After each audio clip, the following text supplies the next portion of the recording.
Okay, what was going on in chapter 18? What was going on last week?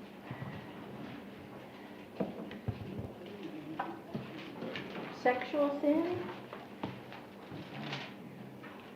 In what context? Why did that matter? Why did God spend so much time on that topic? Because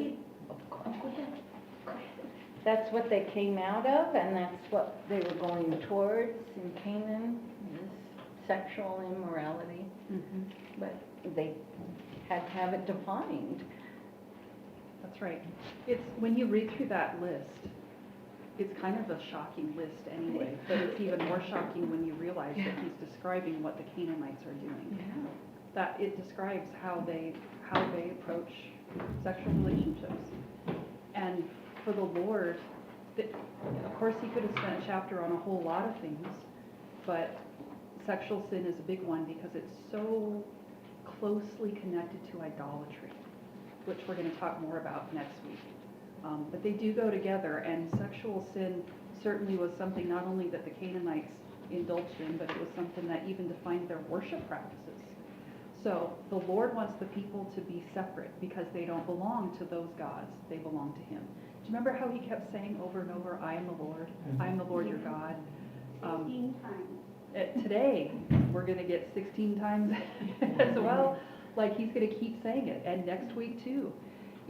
Why does he keep repeating that? Because the reason for them to pursue all of these holiness, all these commands about holiness is because of who they belong to.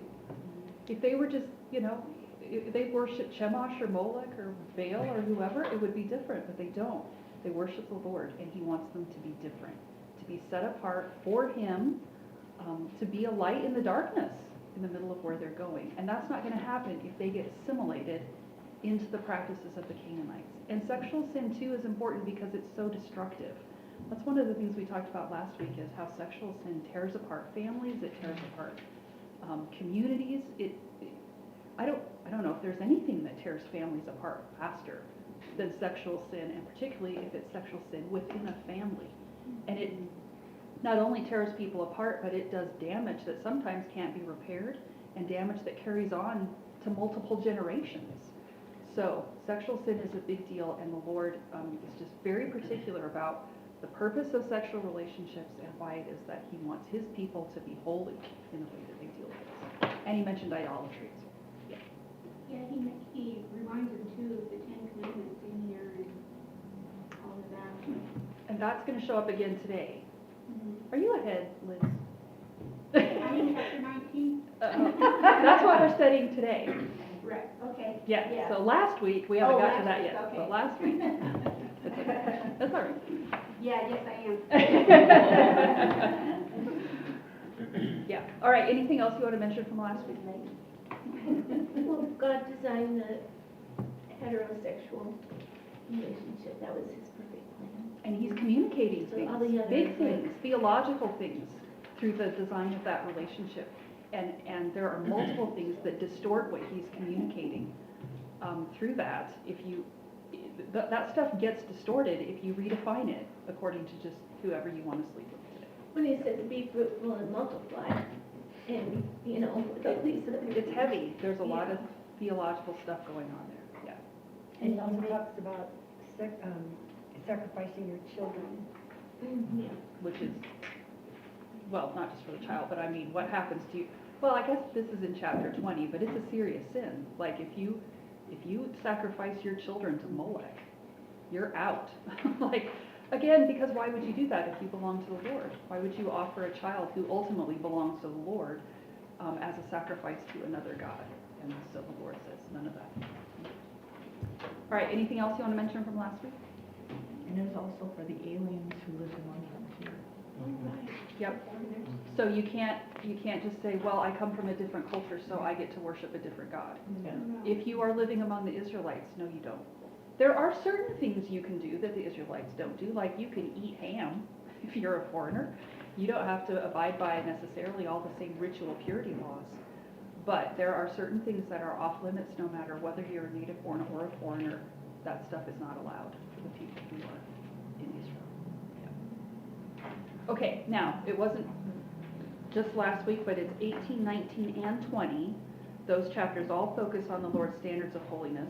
So last week, as we just mentioned, we were talking about all the things that the Israelites are prohibited from doing, particularly because that's the stuff that their neighbors do. So the Lord prohibits the sinful practices of their neighbors. Chapter 19 now is going to broaden the instructions with a whole range of commands that address both what the people shouldn't do and what they should do. Because holiness is not just avoiding evil, holiness is also practicing righteousness. And that's what we're going to see today, is the things they should be doing as well. Now this chapter, it gives us this panoramic view of what it means to be holy. So you're going to see this as we go through it, that we're not getting an exhaustive list of all the things that people are to do or not. What we're getting is a sort of sampler of a whole bunch of different things that give you a sort of big picture idea of what holiness looks like.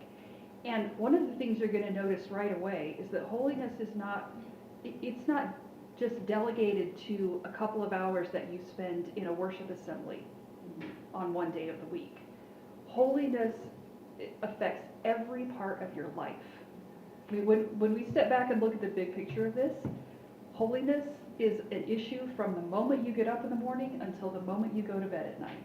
Like every part of your life is affected by the fact that you belong to the Lord.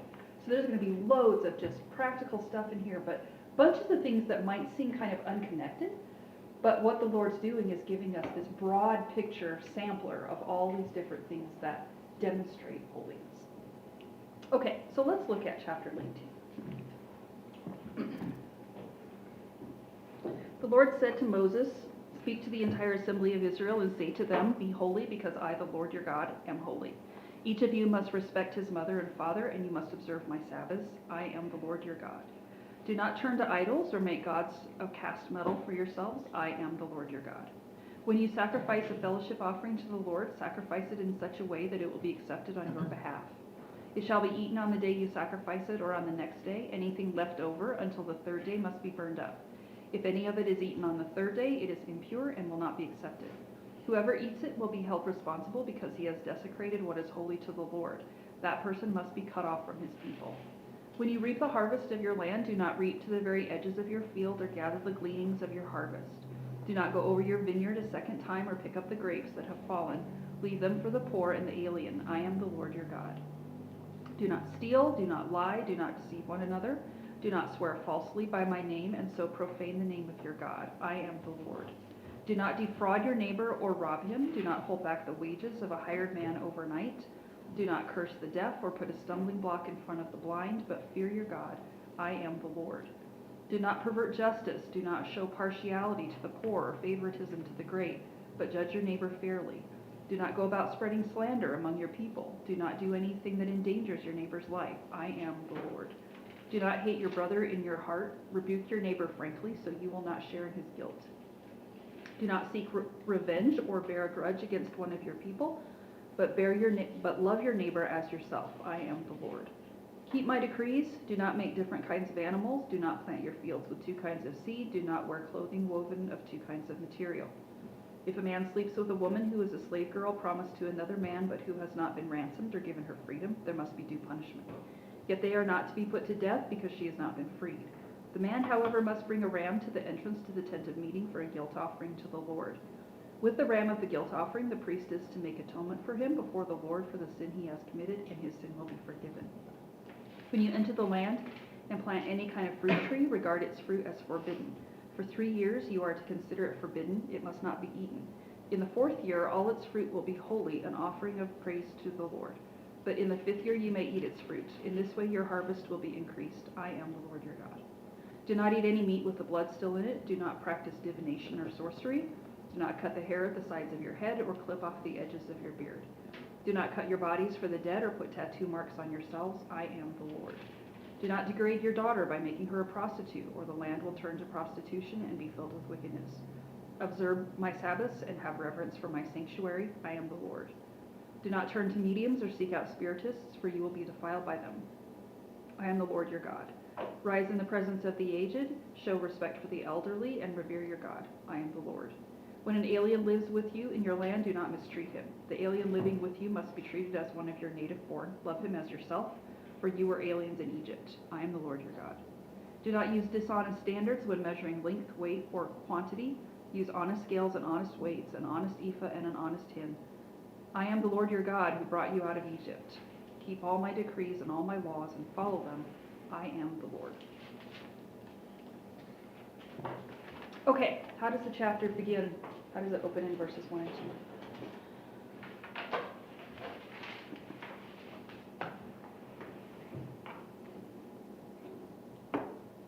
The Lord said to Moses, speak to the entire assembly of Israel and say to them, be holy, because I, the Lord your God, am holy. Now, once again, we see this over and over and over, but the instructions are according to the commands of the Lord. The Lord does not let the people decide for themselves what it means to be holy or what it means to belong to him. They don't get to just look around at the nations around them and say, okay, that's what they do, so that's what we'll do. The Lord gives them very specific commands about what it means to belong to him. And the first thing he says is, be holy because I, the Lord your God, am holy. That's the theme of the chapter. The Hebrew actually emphasizes holiness because it fronts it. You could translate it, holy you shall be, for holy I am, the Lord your God. Holiness is hugely important, and that phrase, I'm the Lord or I'm the Lord your God, shows up 16 times in this chapter because, again, like we talked about last week, the ultimate basis of your identity is not who you are, but whose you are. So it matters that the people belong to the Lord. They're in covenant relationship with him, and that means everything looks different because everything's intended to be a reflection of his character. Now, up to this point in Leviticus, terms related to the word holy have been primarily referring to a ritual state. So we've talked about all this ritual impurity and the ritual, all things that make you pure or impure, physically speaking, or ritually speaking. But from this point on, holiness terms are going to refer increasingly not to ritual impurity, but to moral impurity or purity. It's referring now to a moral quality, which is the Lord's unmatched moral purity and love that sets him apart as completely distinct from the false gods. And it's that moral purity and love that the Israelites have been set apart to demonstrate to the world. They're to demonstrate his character to everybody who watches. So holiness is not restricted to religious matters. The whole of life is a stage where holiness is to be lived out in a way that reflects the character of God. Okay, now, that's sort of the summary statement for the whole chapter. Now, we get into the individual instructions. What does the Lord start with in verse 3? Each of you must respect his mother and father, and you must observe my Sabbath. Okay, now, you are starting to hear things from the Ten Commandments. Now, this passage, it's not just repeating the Ten Commandments, but he takes quite a few of the Ten Commandments through this chapter and he expands on them. He gives additional instructions or he emphasizes certain things. So there are multiple commands that will show up. And what he's ultimately getting at is what it looks like to practically love the Lord and to love your neighbor, which is the summary of the whole law, and that's what holiness looks like. Okay, now he starts with the fourth and fifth commandments. Why do you think he starts with respecting your parents? That's the ones in authority after God. Yes, and why is that important? How you treat them reflects how you feel about God. That's right. And if you rebel against authority, what happens to the community? Eventually. Right? It's the kind of sin that if it spreads, if there are multiple people in a community who have no respect for authority, and that attitude starts to spread, how long does it take before that rebellion completely undermines the stability of the community? It's a total lack of regard for authority seriously threatens the nation. And so it's one of the things that's really important because that authority structure has been established by God. And you're right, if you can't respect the authority that you can see, it's very difficult to respect the authority that you can't. Now that's not to say that people don't sometimes have lousy parents. Okay, we know that's true, but it's not even the person so much as it is the authority that God has established. To rebel against that authority ultimately is to rebel against God. And it destabilizes and endangers the community. Okay, now the second thing he commands is observing the Sabbath. Why is that important? keeps them set apart. Yes, because their neighbors don't rest. Slaves don't rest. And their neighbors are slaves, even if they're not in bondage like the Israelites were in Egypt. They are enslaved to these false gods, and slaves don't rest. But the people of God do. They do rest because they have a God who's given them rest. And because of that, the Sabbath day, that day of rest, it's a gift from the Lord that's a sign of the covenant that he has with his people. What I mean by that is that day is a reminder for them of everything he's done for them that they couldn't do for themselves. That they're no longer slaves, they've been freed from bondage, their liberation and their provision are entirely a result of his grace to them. And resting, then, it's a regular choice to trust him over and above their own work. So rejecting the Sabbath was a big deal in the Old Testament, because rejecting the Sabbath was rejecting the Lord's grace. It was rejecting his rest. It was rejecting all of those things that he had provided for his people in favor of their own self-sufficiency. And like rebellion, if the people start to do that, it will endanger the whole covenant community. Because you start rejecting his grace, and it spreads, because everybody would like to make more money by working an extra day. Again, how long does it take before your attention is off of the God of grace and onto money or other gods or whatever it is that you can do by your own hard work? So these two commands are really important for the community as a community. And then he adds at the end of verse 3, I am the Lord your God. So ultimately the reason for all of these things through this chapter is because the Lord is their God. Nobody else is their God. Nobody's intended to be their God. The Lord is their God, and this is what it looks like to belong to him. Okay, now on that note, what's the next command in verse 4? Not to worship idols. Yes, that's forbidden, and it's not just that people shouldn't turn to other gods. We know that too. That's an assumption of the covenant. But it's also that they shouldn't craft images to represent the Lord, which is actually what they did with the golden calf. So when they made the golden calf, they didn't turn to Molech or Chemosh or Baal or whoever. They made this little cow statue, and then they called it by the Lord's name. That too, off limits. The people cannot make any kind of image, either of a false god or an image to represent the Lord himself. Now, in the religious environment of the pagans, that's totally normal, doing that kind of thing. But if they belong to the Lord, that's now off limits. Because any man-made representation of the Lord is going to misrepresent him. And so the Lord completely forbids that. I mean, you just think about when you make the Lord represented by a golden calf.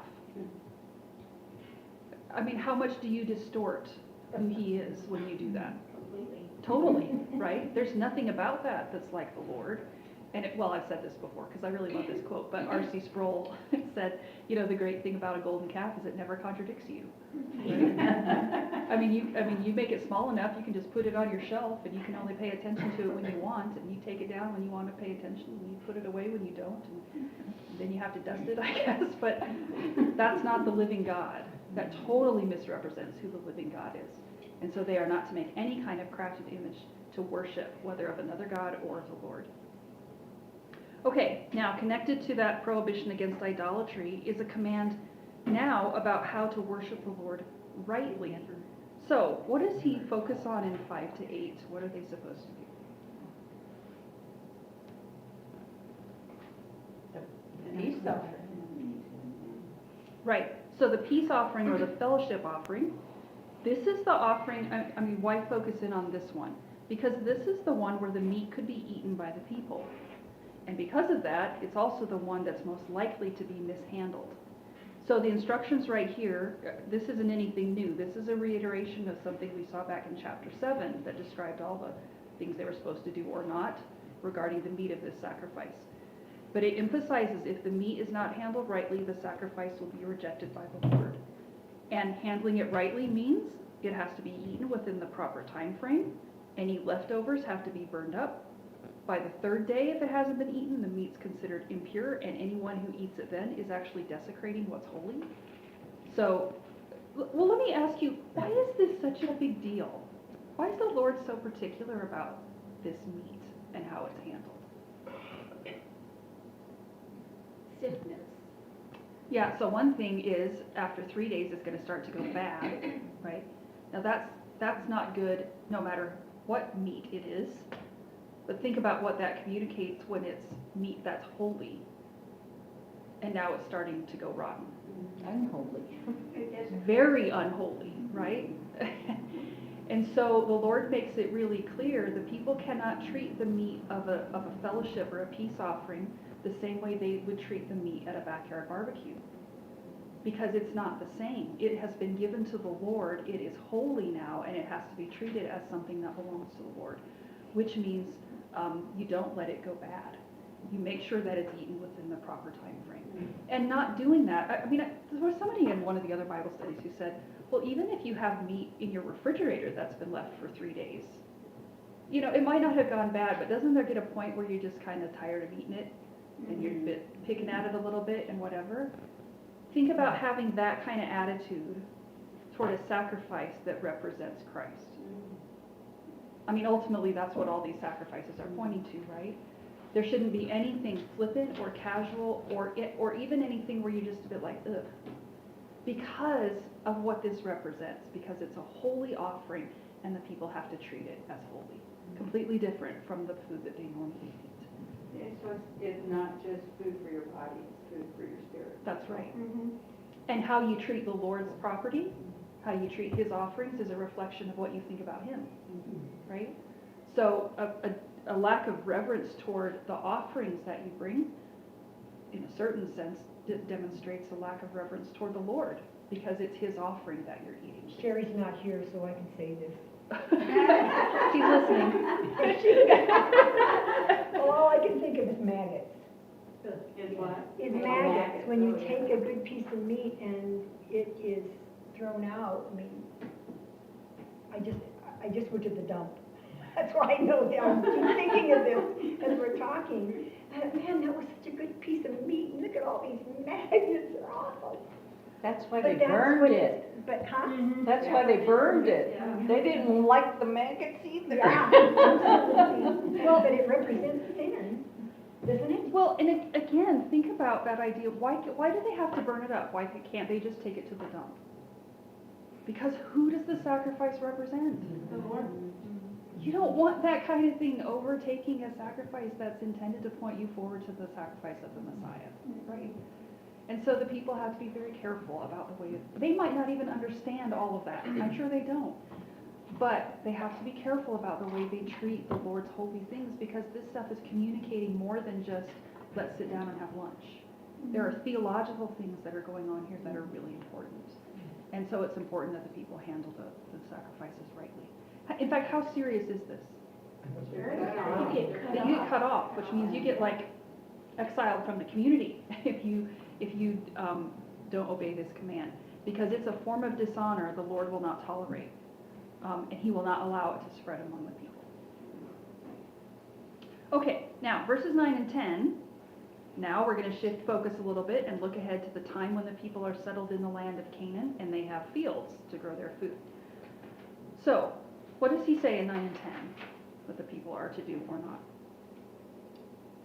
Leave harvest for the poor And how do you do that? by not sweeping up everything. Right. That's right. By not being nitpicky about, taking everything that's in your field. So when harvest time comes, they're not to clear it to the edge of the field, and if you have stuff that falls on the ground, you just leave it there. And not only for the fields of grain, but for the vineyards too. They're not to go over things a second time and pick up everything that fell on the ground, because it's to be left for the poor and the foreigners. Foreigners are often listed with the poor because they no doubt experience financial difficulty because they don't own land in Israel. And so arriving in a foreign land where you don't own stuff and starting from scratch would be really easy to take advantage of you. But here's the Lord already putting in place a way to provide for the poor. And it's an interesting way to provide for them because they still have to go out and get the food. They have to go work. But the people are now involved in being generous to the poor. And it's a reminder, it's one of the ways that God reminds them not only to care for the poor, but that it's ultimately his provision that he's given to them, and he calls them to pass his provision on to people who need it.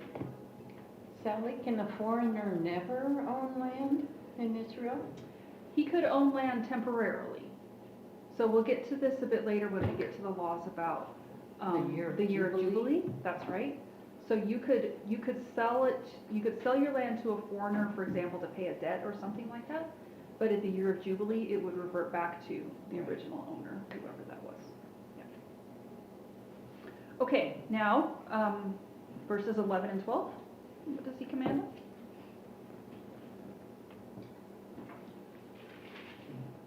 Do not steal, do not lie, do not deceive one another. Mm-hmm. So now we're on to things about being trustworthy and truthful, and they're all logically connected because there's sort of deception going on underneath all of these things, and none of that is appropriate for people who belong to the Lord, because the Lord is not like that. So he's holy. If he values truth, his people are to value it as well, and to not steal or lie or deceive one another. What else in verse 12? Swear falsely by his name. That's right. Don't misuse his name in taking an oath, say using his name in an oath that then you break, because it profanes his name. Now, related to all of that is 13 and 14. What does he add there?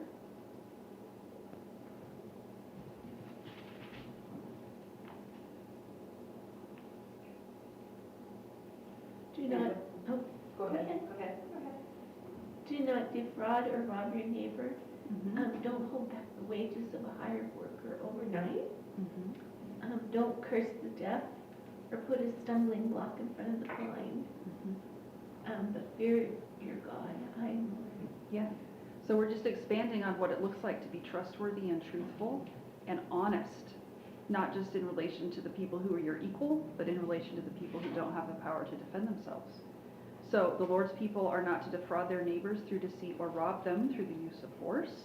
But then it's interesting that he adds, and don't hold back the wages of a hired worker overnight. Yeah. Now, most people, if you looked at that, you wouldn't think that's a form of stealing.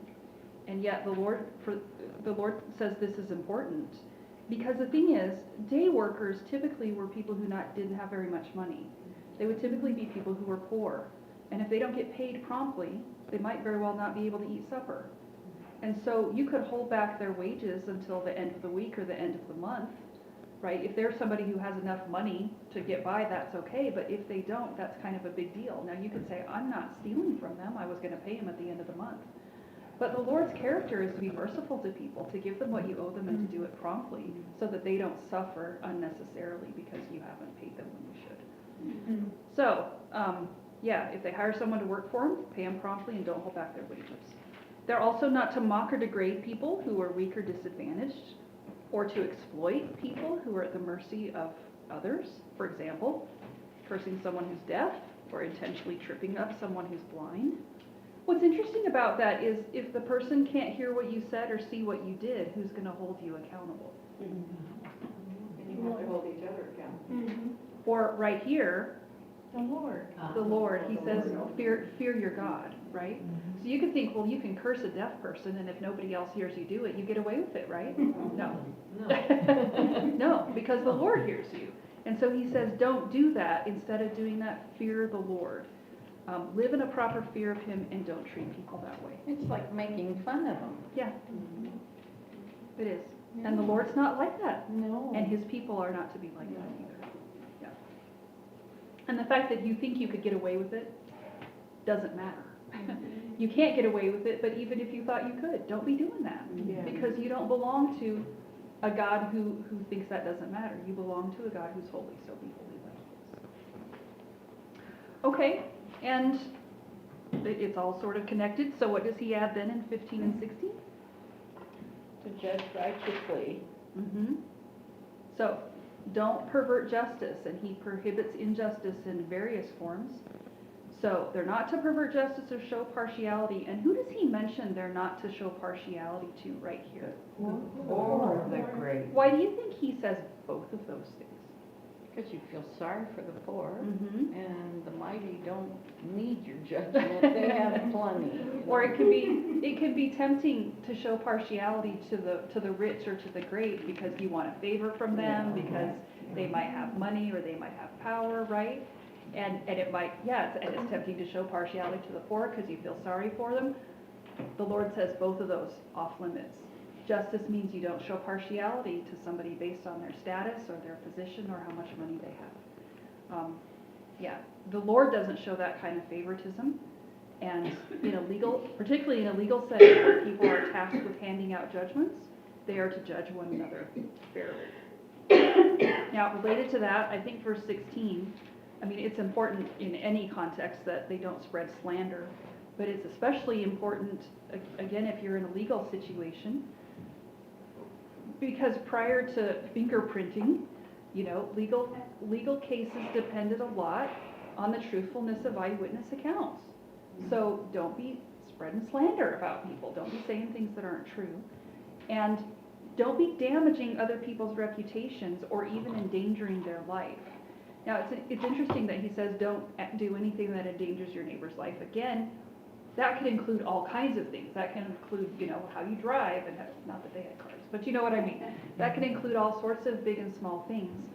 But in a legal setting, it's especially important that you don't slander your neighbor, because we're going to get to next week a whole bunch of sins where the penalty is execution. There are a lot of capital offenses in Israel. You slander somebody, you can endanger their life. So, just in the things of everyday life, don't endanger your neighbor, but don't endanger them by what you say either, because of the kinds of judgments that can come against people if you're spreading rumors that aren't true. And then, I'm the Lord. He just says it over and over, but right here, I think it just reminds people God's the ultimate judge. So let your decisions reflect the justice of God. Okay, now in 17 and 18, now we get down to the really personal stuff. Not just the external actions, but the internal attitudes. And what does he add in 17? If you have a problem with your neighbor, go to them. Mm-hmm. Don't hate him. in Let your it heart. stew Yeah, and cause sin. yeah. And you notice he doesn't say don't hate them by your words. Well, don't do that either. But he says don't hate them in your heart. Don't even sit and, bear grudges against your neighbor. If they see their neighbor doing something wrong, they're to go and tell them in a straightforward way, so they don't share in the person's guilt by looking the other way. And they're carrying on in verse 18, they're not to seek revenge on someone, and they're not to bear a grudge against someone. What are they supposed to do instead? Love your neighbor as yourself. That sentence, so weighty. That's the summary command of all the commands related to other people. It's not just doing the right thing, it's doing the right thing for the right reasons.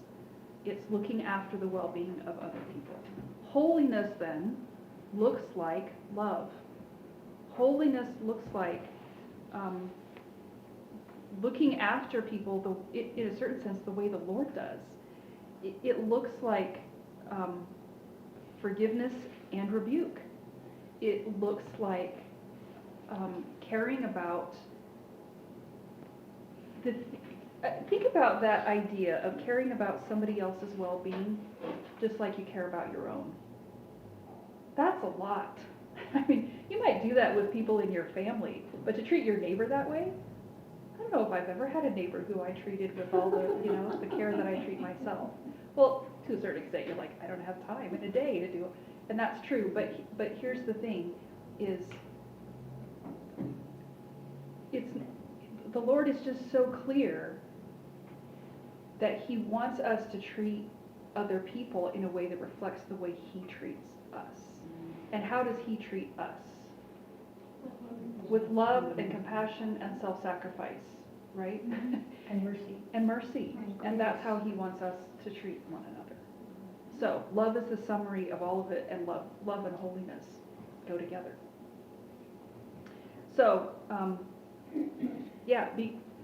somebody said, this commentary I read said, in the context, that kind of love means a person's to forgive a neighbor's wrongs as quickly as they forgive their own. That's really interesting. Like, I'm pretty quick to let go of my own problems, but other people do the same thing, and I'll remember it for a long time. Show other people the same kind of practical care that you show to yourself, and by doing that, you fulfill the law of the Lord. Okay, now, verse 19, when I read this, I was a little startled. What does he add in 19? That was an interesting one. Yeah.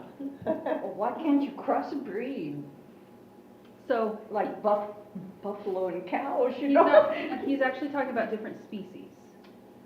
So I don't know with buffalo and Possible? cattle, I'm not sure, but it's trying Not a to bird and a make different cow. species of So animals. not a labradoodle. Yeah, he's not talking about labradoodles right here. Not a cat and a dog. That's right. Yeah, cat and dog. Now, I found it a little startling, so the Lord says, keep my decrees, but what comes next has no connection to the Ten Commandments and nothing to do with loving your neighbor or being honest or pursuing justice.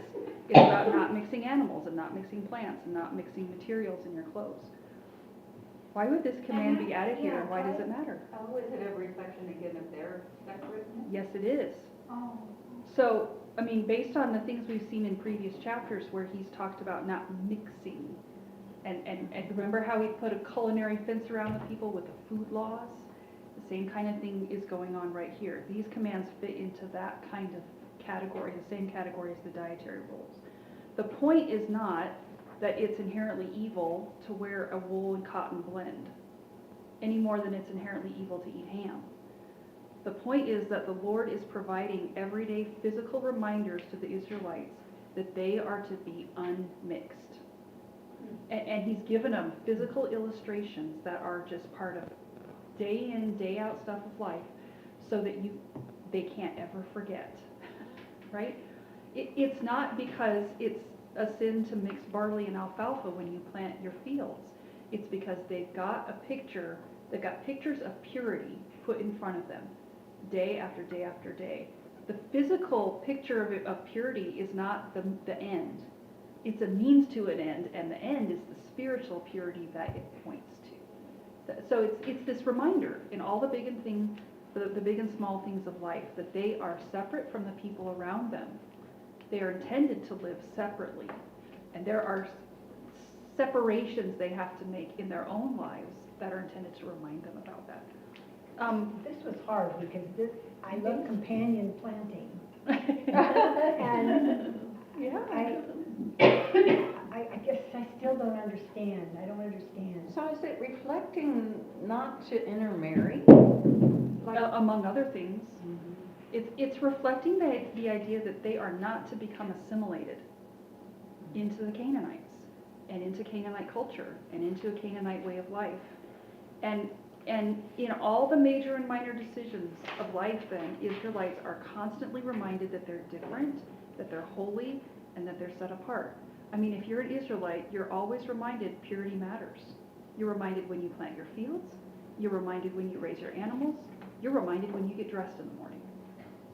Because the Lord is giving them a picture of a spiritual reality, and it's the spiritual reality that ultimately matters. It's hard. Well, think about if you have to keep things separate all the time, you're always thinking about not mixing stuff, right? And you have to think about it all the time. There's a sense in which I think God wants his people to be thinking about holiness. How often? All the time. All the time, right? Now we know when we get to the New Testament that these kinds of ritual things, these external things are things that's not the point, and Jesus makes it clear that's not the point. The spiritual reality is the point. But here's this reminder, you have to be thinking about purity and being unmixed all the time. Kelly, would this have been easier? We've got so much to mix into this. We've got so much perversion and crops and things that are all okay, but they wouldn't have had all of that they're wading through. It definitely makes a difference if you're in a community where everybody's doing this. It's certainly easier if nobody around you is doing these kinds of things. You don't have to go to Walmart and read the label on, to see if you're getting a blend in your clothes, if you're making your own clothes, and if everybody's doing the same thing. Yeah. So It's so removed from us culturally. Yeah. I guess what I'm trying to say is a hard thing, kind of, because it seems in the middle of said we've gone to, don't mix things in. So, But it's a reminder of holiness. so Mhm. did they saw this spiritually, right? So when they were planting, did they plant their corn and their beans and their squash together? Is that what you're saying? I mean, I'm sorry, I'm just trying to understand this. Not all in the same field, in different fields. Did they have to do that, or did they, I mean, I would think that maybe in some passages coming, it might say, it's okay to do that.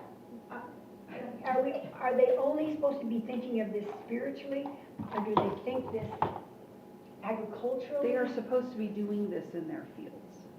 So they couldn't, Well, what are it's- we doing today then? Again, that is just for spiritual emphasis, right? Well, that's the purpose of it, in the same way, okay, so think, what's the purpose of God telling the people not to eat pork? Is it because pork is evil? No, it's because he's putting a boundary around the people in order to make them aware of bigger things, like the fact that they cannot assimilate into Canaanite culture and worship practices. And he puts boundaries around them in all kinds of big and small ways to keep them from just looking exactly like their neighbors. I think this fits into the same category. It's not because it's evil to do that, it's because the Lord's putting a boundary around them where they are reminded about being unmixed all the time. It's intended to point them to themselves and think about, okay, I have to keep my fields pure. Ultimately, what that's about is I have to keep myself pure. By not mixing with all the nations and the gods and the worship practices that are around me. And it seems like it would be easier when it's simple, because the more you add more and more in, like maybe your neighbors are adding all of this in, it's just hard to keep track of everything. Adding on, Putting things together, like our culture mixes so much, like multitasking and all of that. It seems like God wants us to be simple so that you're focused on Him. Because it's easy to forget, you know, when you've got so many things going on. And think too about the fact that the majority of the Israelites are not literate. Right? So it's not like they go home each with their own copy of the Torah, their copy of Levitcus, and they all just read it every night when they go home. So the Lord wants to communicate with them things about holiness and what that looks like. And how does He do that in practical ways for people who are not going to go home and read theology books every evening? He does it by working into the everyday things of life metaphors that are intended to make them think about spiritual things and to reflect on bigger theological realities. So ultimately what should be happening is you go out to plant your field. Okay, you have Canaanite neighbors who plant whatever they do for whatever their reason. You are very specific about we only put this crop in this field. And you have a child who says, Mommy, why don't we plant the way they plant? And what should your answer be? We're set apart. Because we belong to the Lord, right? Because we're set apart and we belong to the Lord. And that's supposed to be a reminder to you all the time, okay, I belong to the Lord and I'm set apart. Ultimately, it's not the field that matters. It's the spiritual things that matter. But the field is a living metaphor right in front of you that you have to deal with that reminds you with a picture of what it looks like to be holy. Holiness is being set apart and unmixed and pure. And for God to work that stuff into just the day in and day out things of life, He's giving the people everyday pictures that are intended to remind them of these big spiritual truths, which is, I'm not supposed to just mix with whatever or whoever. I'm not supposed to just adopt whatever the culture around me is doing. It's the Lord who tells me how to live. And it's also trust, because maybe they say, well, this is better for your field, but trust God and do what He says. Yeah. I think of cotton, pure cotton, in a really hot climate. It's so breathable. It functions so well. Like my little boys, when they were growing up, I got pure white cotton T-shirts at JCPenney's, you know, and dressed them in those in the summer. And when they were little tiny, I could great big ones, and they could run around in their white cotton t-shirt. They're easy to launder, they're cool, they're breathable. And then you think of wool in the cold, you know, how warm it is. And so in their pure state, they function well. But, you know, in our modern day, we found that, you know, we can blend things with wool and make it washable and, you know, so it's kind of hard to wrap your head around the pure thing. But, and then to go on, like Jesus was in an agrarian society, so he spoke to people in terms that related to agriculture. And so in their society, these symbols that he was giving of purity, it was the same thing as using Jesus' metaphor about agrarian society. This is something everybody understands, everybody experiences in Israel. Yeah. And, okay, so then you think about, what does that mean for us? I mean, I just planted my garden. I don't care if I mix seeds together. Is that a bad thing that I mix seeds together? No, because the law does not supervise me anymore. The law is supervising them. The law is teaching them about holiness, is teaching them about what it means to be set apart. What is it that supervises us now? This is Galatians. What is it that supervises us? The Holy The Spirit. Spirit, right? I mean, that's what Paul says, is you're not under the supervision of the law anymore. That's what you're seeing right here, is the supervision of the law. But now we're under the supervision of the Spirit. Those boundaries, the physical, the ritual boundaries are not there anymore. The moral boundaries are. Why? Why is it that, are we cherry picking when we say it's okay to plant different seeds in your field, but it's not okay to sleep with your neighbor's wife? Why is one of those okay and one of them isn't? Are we just picking the ones we like? And what's the difference? One's internal and destroys you in your heart, and it's sin. That's right. The physical metaphors, even the physical impurities, are not things that actually have an impact on your spiritual life. But the immorality, which is what we were talking about last week in chapter 18, and some of this as well, some of these things that reflect the character of God, those are moral things that we still don't mix with that. We don't mix with the world. But it's not the law that supervises us, it's the Spirit that supervises us. Although if you want to know the things that God loves and the things that God hates, the law is a great way to see that. But it takes some discernment to think through, okay, what are the things that are intended as illustrations that are interesting to think through, but we are not under that law? And what are the spiritual realities that those things are pointing to, which are relevant to every generation of believers, regardless of what culture you're in? It's interesting that verse 19 has no judgment. It doesn't say, if you accidentally throw in some beans with your corn, you have to go make a sacrifice. It doesn't say that. It says, keep my decrees. I think your last statement has really, really explained that. Somehow we're getting so heavy on the law that we forgot the grace. Okay, and then from mixing things to a man sleeping with a female slave. Is that what you're expecting right here? Poor woman.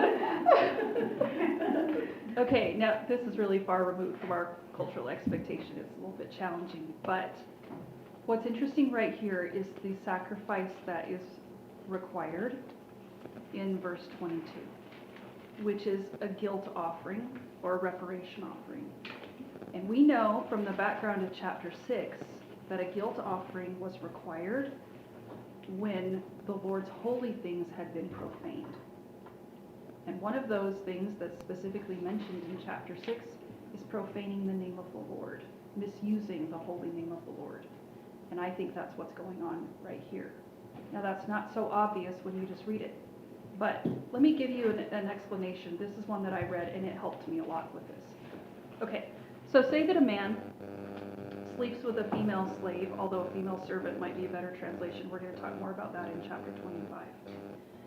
Her master, however, had promised her in marriage to another man. That kind of promise would have been natural in ancient Israel because all marriages were arranged, and the master, as the head of the household, bore the responsibility of finding her a husband. To make the promise that the master made, he would have taken an oath in the name of the Lord. The man to whom she was promised, however, had not yet betrothed her, which was the first step toward marriage in ancient Israel, and it involved offering a betrothal gift, and that gift would have freed the woman. It would have ransomed her out of slavery or servitude, and it would have made the betrothal official. If that had occurred, and another man then slept with her, the man and the woman herself would have been guilty of adultery, because betrothal was taken a lot more seriously than it is for us. In this case, however, the woman had not been ransomed, indicating that the betrothal had not officially taken place, meaning the man and the woman had not committed adultery, but instead, the law of Deuteronomy 22 applies, which says the man who slept with her must now marry her and take care of her. But by marrying her, he caused the master's oath to be broken. That's the problem. He causes the master's oath to be broken, which is a serious sin because it meant the Lord's name was profaned. Bye, Sarah. So, the man, therefore, had to bring the standard penalty for a violated oath or profaning the name of the Lord, which was the guilt offering. Okay, now did you follow that? So you've got a woman who's in servitude. She has a master who basically promises her to be married to some. Her master arranges the marriage, promises on an oath that she's going to marry this guy number one, okay? Then guy number two comes along and they sleep together. Okay, now there are multiple issues that go along with that, but here's the big thing this text I think is addressing, which is the oath that the master took in the name of the Lord has now been broken. And who broke it?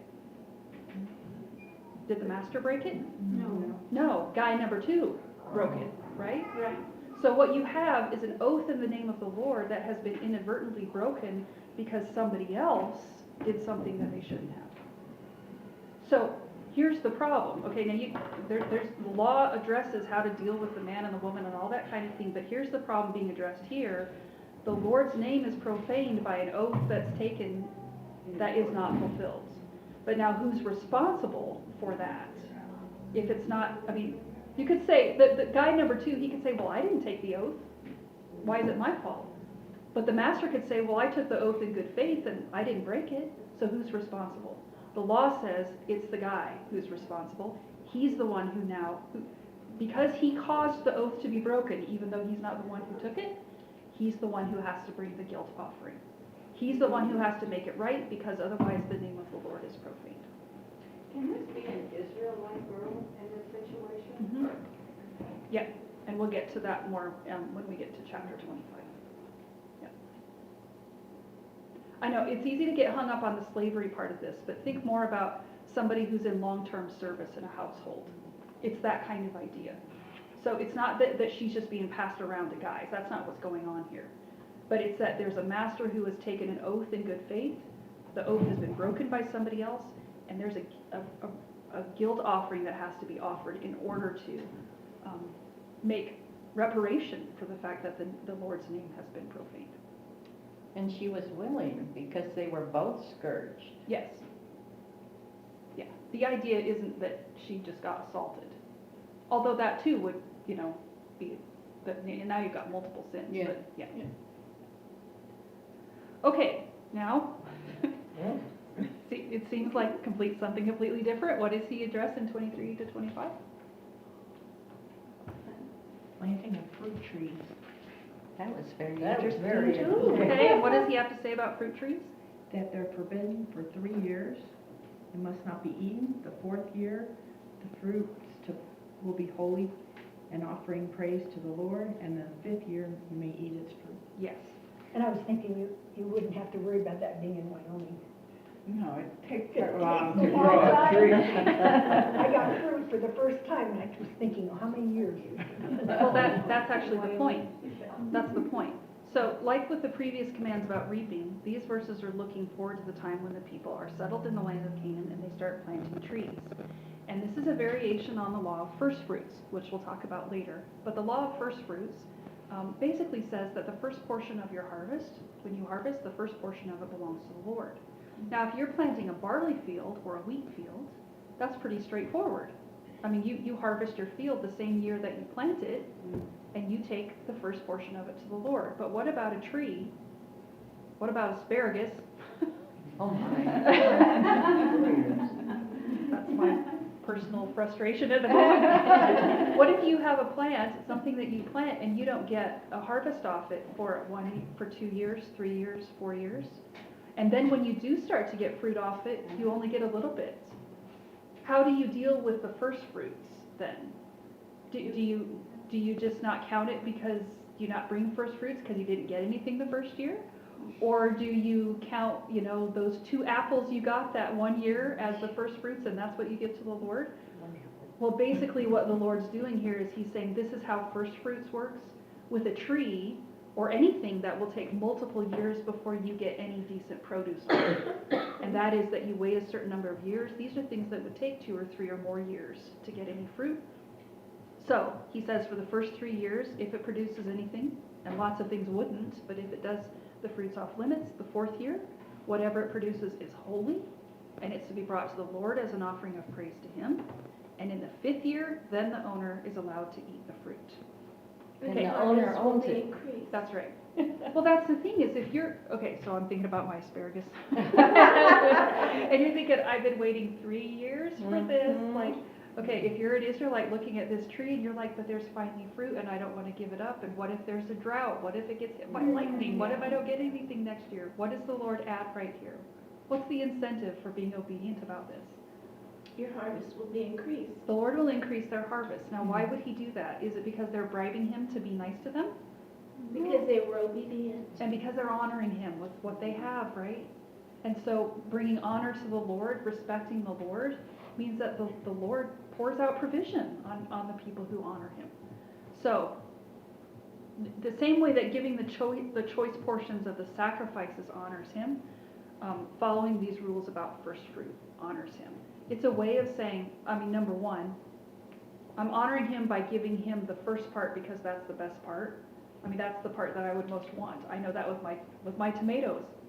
When I harvest the first tomato, nobody gets it but me. Try not to give it away, I eat it. Sometimes I eat it before I even walk out of the garden. If you don't get the harvest on your asparagus, are you wondering if you have it in the right situation? That's I how mean, it no, works. Asparagus For is Sally just- right now. That's how it works. You gotta wait. Perfectly happy with the I'm not happy, conditions. but I gotta wait. The other thing too is that it requires trust in the Lord, because it might be that, you might be thinking, well, what if I don't get another good harvest? But the Lord's saying, trust me in this, honor me in this, and he will take care of the harvest. It just comes back to obedience. Yes, it does. Sally, just go to Walmart, they had great ones there this weekend.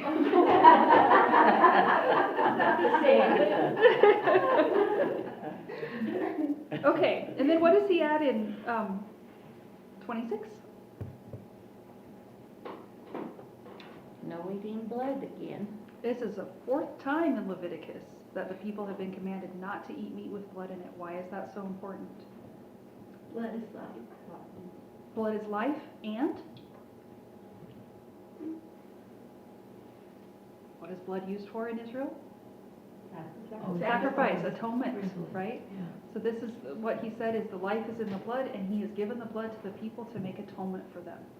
So it's really important that they handle blood rightly because of the theological importance of blood. That atonement is what's being communicated through all the But sacrificial then blood. again, it's not good for us to eat blood. So, have things changed? We can't do the going back to the planting again. And then here, do not eat blood. We don't want to drink blood because it's not good medically. Well, there might be health reasons why you don't want to do it, but I don't think that we necessarily have theological reasons not to do it anymore because it's pointing to Christ. Okay. Because we understand that it's ultimately about atonement. That's why the Lord is so picky about it. There are commands he gives that might have health or hygiene benefits, But the main point of why blood is off limits is because atonement is sacred, and he wants the people to treat blood in a way that I reminds think them it's a of lot of these questions is I was given a Bible that is Seventh-day Adventist, that. Oh, yeah. and it, yeah, Well, they don't eat pork. and all They this have a keeps different pointing back perspective down on to the law. it. They have a different perspective on the law. Okay, and then added to not eating meat with the blood still in it, which, by the way, a lot of people in religions did because they thought it gave them, even in religious practices, that it would give them the strength or vital energy of whatever they had sacrificed. What does he add after that? Do not practice divination or sorcery. Yep. So think about seeking omens, trying to tell the future. Why not? Why is that a big deal? Why shouldn't you be doing that? Okay, you're doing God's work. And if you're trying to find out the future by doing all of this stuff, aren't you just trying to go around God? Right? You're looking for counterfeit ways to get around God, and some of that actually is not even counterfeit, it's real evil stuff. And so, yeah, don't be taking part in that. They're to trust the Lord with their future. And People look to the still guidance of the water witch? Is that divination? Spirit. I don't think so. Okay. I think that's different. I was just hearing about this, and this has a lot to do with the, I can't even think of the big word. Not electronic, but something in the magnet stuff. Magnetized thing, yeah. All right, and then he adds after that, they're also not to cut the hair at the sides of their head or clip off the edges of their beard or cut their bodies for the dead or put tattoo marks on them. Why not? Because all of those practices were associated with the Canaanites, and more specifically with Canaanite worship practices and Canaanite funeral rituals. So cutting their body, that's associated with pagan worship. That actually shows up with Elijah and the prophets of Baal. And Isaiah 15 mentions how the pagans would lament for the dead by cutting their beards, shaving their heads, and doing that kind of stuff at high places. Tattooing as well. All of that's associated with the Canaanites and specifically with Canaanite worship practices. And the Lord says, you don't belong to those gods, you belong to him. And so don't act like a Canaanite. They're to separate themselves from the nations around them, trust him, honor him, give their loyalty to him. Okay, and then what does he add in 29 and 30? Don't prostitute your daughter. Mm-hmm. So a woman who is destitute might take up prostitution as a means to support herself, but right here, for her father to do it implies this is ritual prostitution. Either that or he's using her to make money, but either way it's wrong. So it was common in religions that had fertility rites to have prostitutes who worked at the temple. There's not to be any of that at the Lord's dwelling place, or anywhere else in the nation for that matter. Did you notice that he says to do that would degrade the daughter, or literally what it says is it would desecrate her? Who did the young women of the nation belong to? God. And it is not okay for their parents to desecrate them. It is not okay for anybody to be desecrating the young women of the nation. And he says if they do it, if they actually desecrate the young women that way, prostitution will spread until depravity completely fills the land. Now that's very different from the way the pagans treated young women as if they were sort of dispensable. But the Lord doesn't treat them that way. So instead, they're to observe the Sabbath days, have reverence for the Lord's dwelling place, basically embrace the covenant with the Lord and live in right relationship with him. Okay, what does he add in 31? Don't seek mediums and spirits, Yep, like looking for the dead. that's right. These would be people who call up the spirits of the dead or the spirits of ancestors. Why? What does he add right there? You will be defiled by them. That's an interesting way to put it. But the thing is, everything associated with the dead, spirits of the dead, evil spirits, satanic power, all of it's unclean. And it's completely inappropriate for the people who belong to the Lord to be defiling themselves with death and everything associated with it. So he repeats again, he's the Lord. If that's the case, why did they need that other stuff anyway? I mean, Isaiah was the one who said, why would you consult the dead on that behalf of the living? You belong to the living God. You don't need to be going to the dead to get advice. All right, 32. What does he add in 32? Honor old people? Mm-hmm. Keep going. Revere your God. It's interesting, he just put those two things in the same sentence. Right? And revere your God. All that stuff's connected together for the same reason it was back when we were talking about parents. Both of those things have to do with how you treat authority, how you treat people who are older than you, wiser than you, have more experience than you, and all of that reflects your attitude toward the Lord as well. So do we treat older people with pride and rebellion, or with humility and deference, arrogance and condescension, or a willingness to listen? And there comes a point too where the aged become weak and dependent. That doesn't mean that they're then to be despised by God's people. They're not. To show respect to them is to show respect to the Lord, because it's the same kind of attitude in both contexts. Okay, what does he say about foreigners in 33 and 34? Address as strangers, and how you're to treat them. And how are you to treat them? As one born among you. Yep. So they're not to exploit foreigners or deny them their legal rights. They're to treat them the same way they treat their fellow Israelites. And more than that, he says, love them as yourself. But you can't marry them. You can if they have converted. Okay. Yeah, it's who they worship that's the issue. Yeah, like Ruth, for example. Yeah, so they have to love not just their neighbors as themselves, they have to love the foreigners as themselves. Why? According to verse 34. Because they were foreigners in Egypt. So you are actually loving, I mean, you're loving them the way, you're treating them the way you would want to be treated, and they should know how they wanted to be treated because they used to be foreigners. Not that long ago, they were foreigners in Egypt, and they were oppressed by the Egyptians. So they're to treat the foreigners the way they would want to be treated, because they too have been in that situation. Okay, and then what does he add in 35 and 36? Being honest in your business. Yeah. So it's not exactly stealing, but it is to use dishonest standards in measuring length and weight and quantity. So he says not only are the people to judge fairly, but they're to use honest standards when it comes to all those weights and measures. And what does he add at the end of 36? He brought them out of Egypt. Why do you think he threw that in right there? He's talking about weights and measures. Why did he talk about the fact that he brought them out of Egypt? I think of the bricks, when they took away the straw, and they still had to make bricks. Dishonest measures are a form of oppression, Yeah. aren't they? Yeah. I mean, you're taking advantage of people without them knowing it, but it's a form of oppression. And it's completely inappropriate for people who have been brought out of oppression. They've been brought out of bondage. They should not be acting like the Egyptians.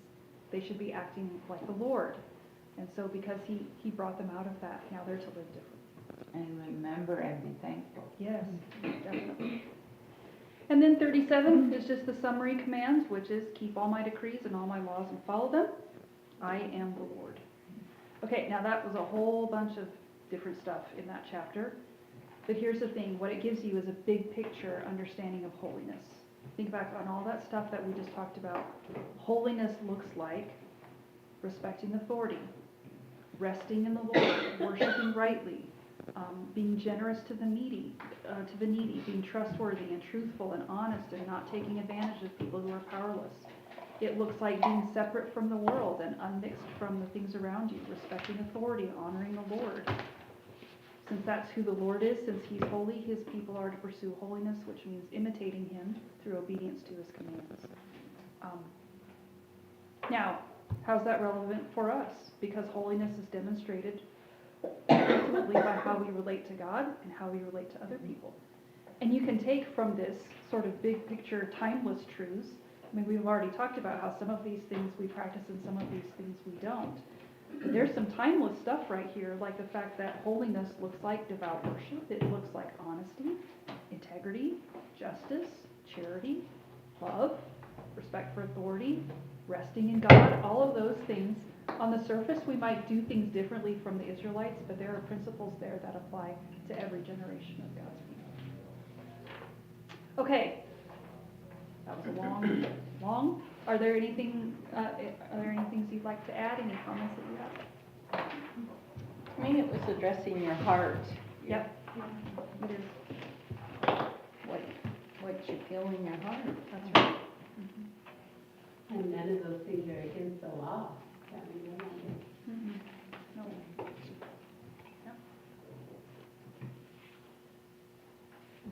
I have a funny asparagus story. Okay, tell it to me. We visited my husband's mom one time, and he went out in her backyard, and he said, "Mom, how can you have these